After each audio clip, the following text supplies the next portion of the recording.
Est-ce que c'est moi ou l'énergie est bizarre ici? Coudon, je me sabote-tu ou je manque de timing? L'environnement nous influence souvent à notre insu. Comment faire pour que cette énergie nous aide au jour le jour ou encore mieux, qu'elle nous supporte sur le chemin de nos objectifs de vie? Vous souhaitez avancer en utilisant le mouvement des énergies? Vous êtes à la bonne place. Bien que certains m'appellent Madame Feng Shui, je me présente Louise Mayna Paquette, bachelière en kinésiologie, naturopathe et métaphysicienne.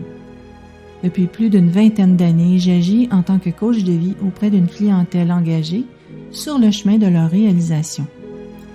Je vous reviens 3 fois semaine en formule podcast où je m'adresse particulièrement aux gens d'affaires, aux coachs, ainsi qu'à tous ceux et celles qui veulent vivre leur passage sur Terre dans toute sa splendeur.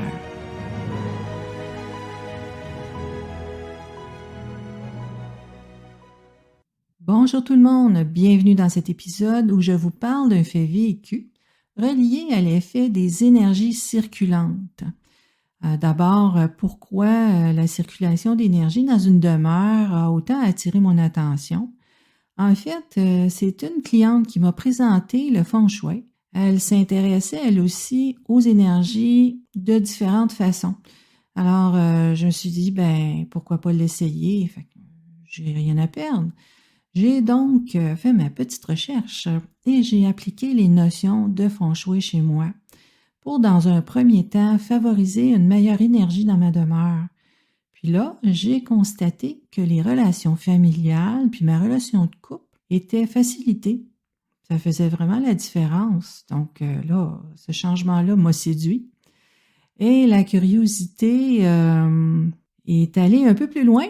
Et j'ai exploré comment je pouvais supporter mes objectifs professionnels avec cette méthode-là et aussi comment je pouvais influencer la santé. J'ai trouvé en effet que les énergies circulantes, lorsqu'elles sont bien harmonisées dans la demeure, ont un impact au jour le jour. J'ai continué à suivre le mouvement des énergies, puis de m'assurer que ma demeure soit toujours ajustée au fil du temps. Comme le terme le dit, les énergies circulantes. Donc, ça circule non seulement dans notre demeure, mais aussi de façon générale.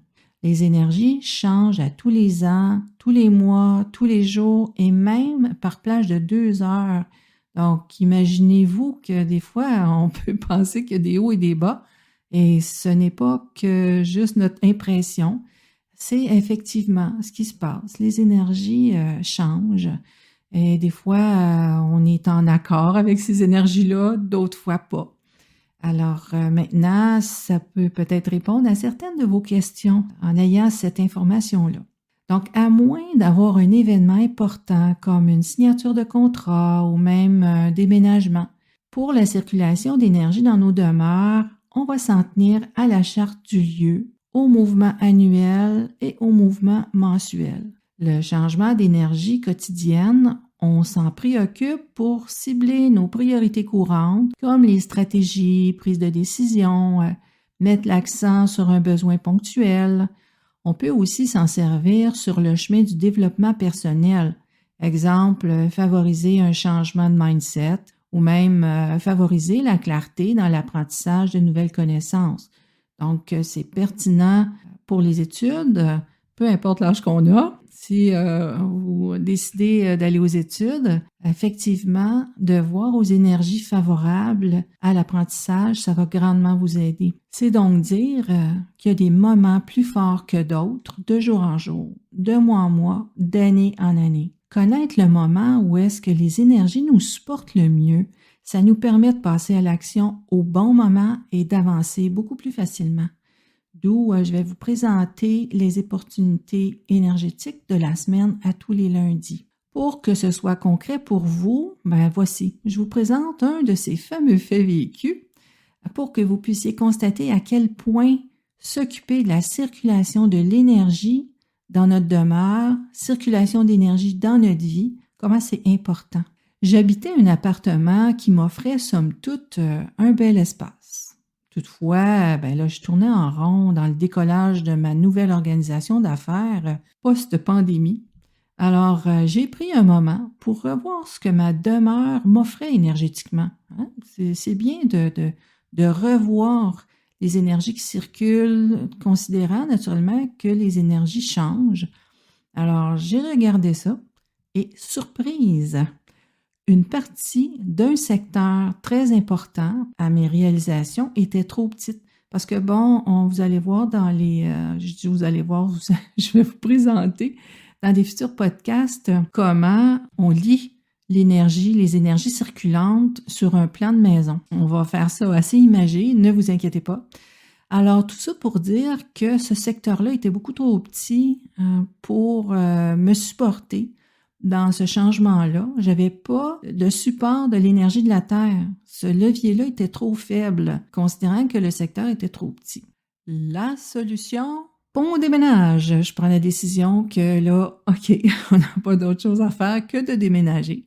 Alors, on trouve un lieu où tous les secteurs sont présents et d'une grandeur favorable aussi. Hein? Des fois, on a tous les secteurs, mais ils sont trop petits, donc ça restreint aussi l'énergie. Ce nouveau lieu-là qu'on a trouvé maintenant supporte adéquatement pour qu'on puisse, autant mon conjoint et moi, emboîter le pas dans différents projets, différents changements dont moi, je devais aller de l'avant avec la réorganisation de mon nouveau normal, que ça me brimait plus, moi, que mon conjoint, pour toutes sortes de raisons qu'on verra avec le temps dans les podcasts.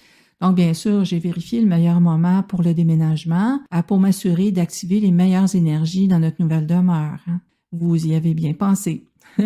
Chose faite, la dynamique de vie s'est transformée, la vitalité a repris le collier et l'avancement se manifeste favorablement. Me voici en piste à nouveau. Pas toujours besoin de déménager. Il suffit de bien connaître les atouts de votre demeure et de neutraliser ses revers. En fait, c'est ça qui est important. Nous, on était rendus au bout du chemin, on n'avait pas le choix de déménager.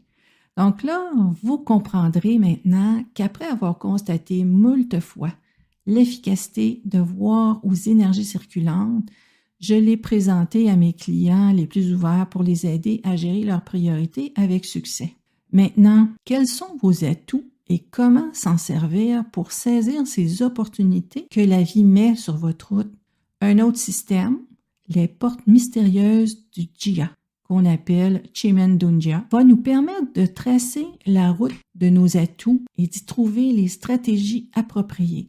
Alors voici une offre qui pourrait vous intéresser, le coffret Phénix et Dragon, présenté sous forme d'un agenda personnalisé trimestriel qui vous guide dans l'atteinte de vos objectifs selon vos priorités. Vous sentez-vous à plat, peut-être à la pensée de devoir faire un autre pas dans l'espoir que ça fonctionne cette fois-ci? Ben, si c'est votre cas, Phénix et Dragon pourra tellement répondre à votre besoin. Dans le prochain épisode, on parlera de prévision et stratégie. Vous aimez ce que je vous présente? Vous voulez en savoir plus? Faites-moi parvenir vos questions. Je vais vous répondre avec plaisir dans les podcasts de la semaine. Vous trouverez le lien dans la description ci-dessous. À très vite!